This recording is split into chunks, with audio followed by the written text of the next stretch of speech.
ourselves a monster.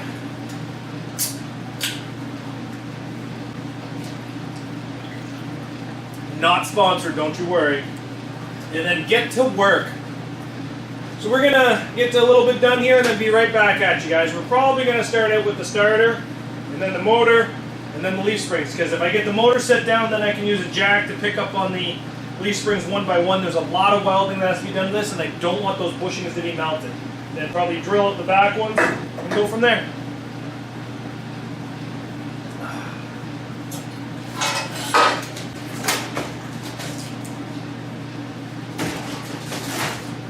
We've been working all day on this, and what have we done? We have an idea for the transmission mount. The tug has sacrificed a little bit more body metal for this, and we got the starter mounted. We had to grind the block, grind the starter, but it's all on there, and then we had to cut a bit of the transmission to get the back bolted. Starter is on there. Motor mounts are now in there, finger tight to the nylocks. All the suspension is welded. I have gussets in the back. I did not put gussets in the front yet because I think I'm going to add a cross member, but we'll figure that out later. I'm struggling with hardware. I drove the TSC today, PV Mart if you're here in Ontario, and they don't have their nuts and bolts selection is shit. It's actually garbage, and they're like, oh, we're just waiting on a shipment. No, you guys don't give a shit. You don't care. You don't stock the stuff. It should be an automatic. Anyway, I'm losing my cool when it comes to hardware. Been to 3 PV Marts. I'm gonna have to drive 45 minutes tomorrow morning to get 3 bolts and 5 nylocks. Actually, you know what? Screw it. I'm gonna get 10 bolts and 12 nylocks of 9/16 with washers. I don't care anymore. I don't care. I'm sick and tired of driving around just to get hardware. I tried to order them off Amazon, and they were $21 a bolt Canadian. That's unreasonable. That's like they're $2.79. Actually, I think they're like $4 at TSC. Just need 9/16 by 4.5 inches long. I seem to keep misplacing them, and it's driving me up the wall. It's about 10 o'clock at night. We've been working on this now for about 9 hours today, and I'm getting tired. Transmission mounts. We started cutting the plate. I got the transmission mount off of Rock Auto. You guys seen it come in today. Didn't come with hardware, which I wouldn't expect it to. But then I also wouldn't expect it to be the most random size. I have 1 bolt.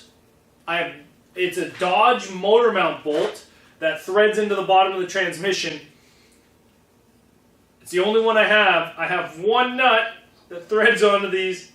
So tomorrow, these are going to go to town with me to Profasco, and I'm going to try to get more hardware. Because I need 2 bolts to mount the transmission, 2 nuts to mount this, but I only have 1 nut and 1 bolt, so can't do anything there. And then, yeah, honestly, guys, this is a giant pain. So the motor, as you can see, the engine crane is away. The motor's being held up. It's sitting on the motor mounts, but the transmission's being held up with a ratchet strap. Just went around the frame rails. Can you hear that?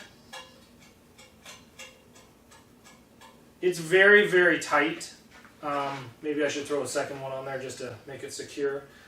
But yeah, I've slid the cross member back to where it's got to go, and it's not interfering with any of the drive shafts. Our drive shaft angle is not horrible. It's not great, but it's not horrible. And then what else?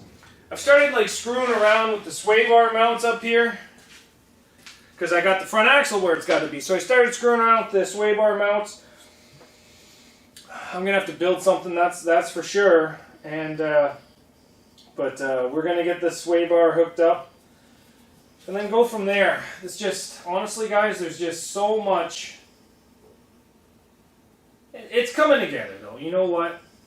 Once I get all the suspension done, I guess all the suspension done and all of the transmission cross members, we're probably going to just remove this rear drive shaft and then see what we can do there. And then, what else? Then we can cut the front shocks off because those have to be moved to the back. So we have to cut them off, pound them out, and then do the sway bar mounts. And then we can start taking a look at the steering units. This one right here is the factory steering. I do have a square body power steering over there because with this pump that's on here, it's going to be able to run the power brakes and the power steering. So we'll have to see. I think that it's going to go quite good. But I just don't think that, like, we could put that. That one there had manual steering, but honestly, you couldn't tell. There's such a gear reduction in the box that it felt so smooth. But I think that we're going to have problems between that system and this system. I might take a look and see how to retrofit this. Maybe they make kits to be able to put these boxes. I don't know.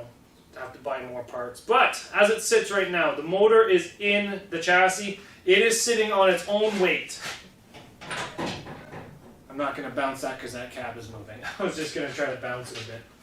But it is sitting on its own weight. It is sitting on the leaf springs. It is nice. It might look a bit twisted. That's because one back tire is low. Actually, it's flat. But honestly, guys, a lot's been done today. And I've been very frustrated today trying to find hardware. But that little tug, man, she's been giving up little chunks of her body metal to help this project along. It's been pretty cool that I've been able to steal what I've been able to steal off of this. But there's going to be more coming off of it. I think a lot of the electrical system on this is going to be coming off and going right onto this. So, there's still more parts to be robbed off this tug, that's for sure. But thanks guys for watching.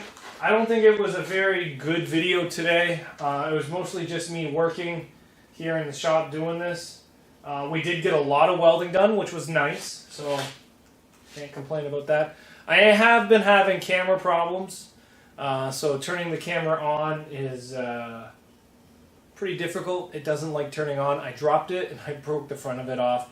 I'm in the process of trying to find another one, so if the videos are all shaky and jolty, it's because of the camera. That's why I'm trying not to pick it up, because if I pick it up, it turns off.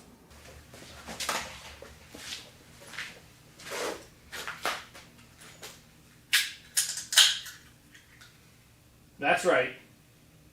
We got the motor mounts tightened, we got the transmission mount fully built, tightened.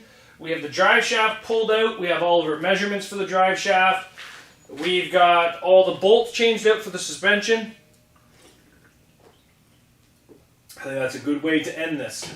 I had to come back out the next day and finish it up. But, yeah, we got it all done. I did paint the frame, and then I did paint the inside of the cross member when I put it together. So then that way, it's all painted. I'm going to repaint it again when it comes time, but let's get you off the stand. I'm going to be very gentle with the camera, so then that way you guys can see what I've done. So that will end off today's video with how you guys see how it's done. So when it comes to the motor mounts, what we've done is we have cut pieces out of the actual tug and then welded them into the upper front cross member for the motor and then put supports into the frame. And we did pretty much the exact same thing here for the transmission. This is the factory transmission cross member. Then we built the brace and then put supports up. As you can see, the supports are going up, and then we got the brace all the way coming to the back, and we got it re-bolted in and painted. Where the leaf springs mount, you guys can see that we've put braces in to help hold the frame together. A lot of welding done to this thing. I'm really sorry about this camera, guys. I'm trying to get myself a new one. But everything is kind of welded together, and yes, I think the fan is going to have to come off this motor, and we're going to have to put an electric fan on it, but I'm fine with that. So honestly, I think on the next video, we're going to be putting the cab back on to get an idea of how this motor's sitting on here. So